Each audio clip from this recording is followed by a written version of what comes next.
بسم اللہ الرحمن الرحیم۔ ناظرین، وی لاگ نمبر 11 اور پیج نمبر ہے 20۔ اور ناظرین، اس کتاب کا نام ہے الرحیق المختوم، سیرت النبی صلی اللہ علیہ وسلم پر دنیا بھر میں اول انعام یافتہ کتاب۔ اس کے رائٹر ہیں مولانا صفی الرحمان مبارک پوری۔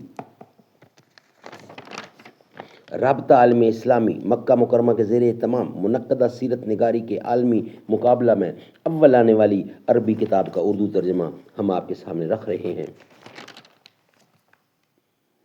قال اللہ تعالی یسقون من رحیق مختوم۔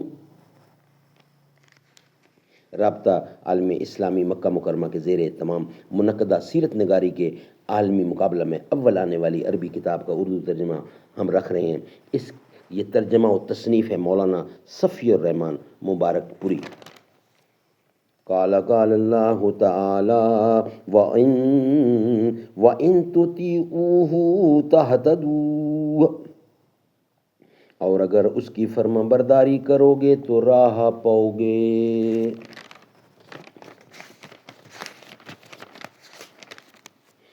الحمدللہ الذی ہدانا لہذا وما كنا لنہتدی لولا ان ہدانا اللہ۔ اللہم صلی علی محمد النبی الامی وازواجہ امہات المؤمنین وذریتہ واہل بیتہ کما صلیت علی ابراہیم انک حمید مجید۔ وی لاگ نمبر 11 ہم آپ کے سامنے رکھ رہے ہیں۔ ترکوں کا جس نے دامن ہیروں سے بھر دیا تھا، میرا وطن وہی ہے، میرا وطن وہی ہے۔ ایک سرمستی و حیرت ہے سراپا تحریک، ایک سرمستی و حیرت ہے تمام آگاہی۔ چمن زار محبت میں خاموشی موت ہے بلبل، یہاں کی زندگی پابندی رسم فغاں تک ہے۔ عذاب دانش حاضر سے باخبر ہوں میں کہ میں اس آگ میں ڈالا گیا ہوں مثل خلیل۔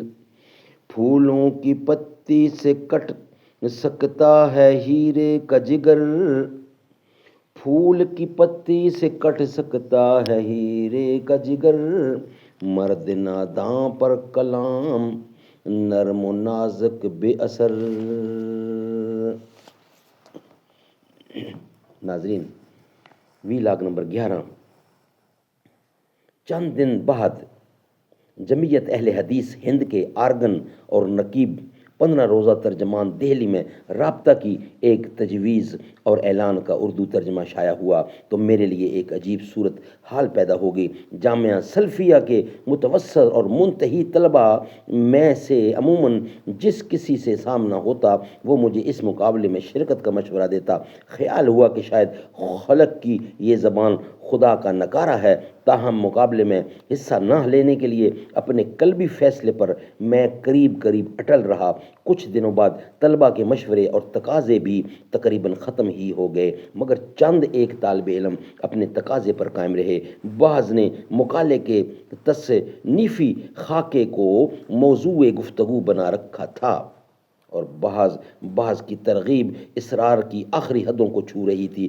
بالآخر میں خاصی ہچکچاہٹ کے ساتھ آمادہ ہو گیا، کام شروع کیا، لیکن تھوڑا کبھی اور آہستہ خرامی کے ساتھ۔ چنانچہ ابھی بالکل ابتدائی مرحلے میں ہی تھا کہ رمضان کی تعطیل کلاں کا وقت آ گیا۔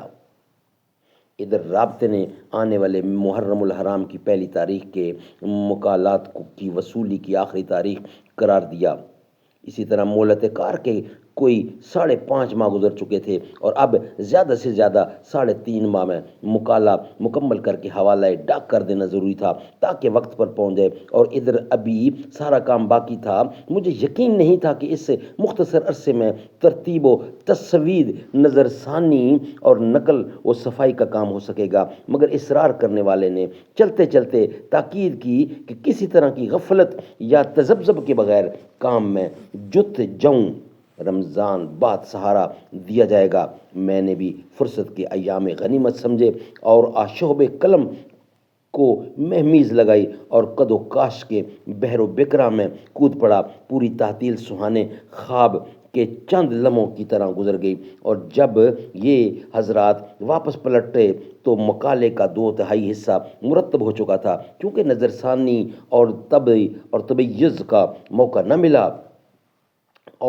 تبییز کا موقع نہ ملا تھا، اس لیے اصل مسودہ ہی ان حضرات کے حوالے کر دیا کہ نقل و صفائی اور تقابل کا کام کر ڈالیں۔ باقی ماندہ حصے کے کچھ دیگر لوازمات کی فراہمی و تیاری میں بھی ان سے کسی قدر تعاون لیا۔ جامعہ کی ڈیوٹی اور ہمہ ہمی شروع ہو چکی تھی، اس لیے زمانۂ تعطیل کی رفتار برقرار رکھنی ممکن نہ تھی۔ تاہم 1.5 ماہ بعد جب عید الاضحیٰ کی تعطیل کا وقت آیا تو شب بیداری کی برکت سے مکالہ تیاری کے آخری مرحلے میں تھا، جسے سرگرمی کی ایک جس نے تمام و کمال کو پہنچا دیا، اور میں نے آغاز محرم سے 12-13 دن پہلے یہ مکالہ حوالے ڈاک کر دیا۔ سبحان اللہ۔ ناظرین، یہ تھا وی لاگ نمبر 11۔ انشاءاللہ اب آپ سے رابطہ کریں گے وی لاگ نمبر 12 کے ساتھ۔ وی لاگ نمبر 11 ہمارا مکمل ہوا۔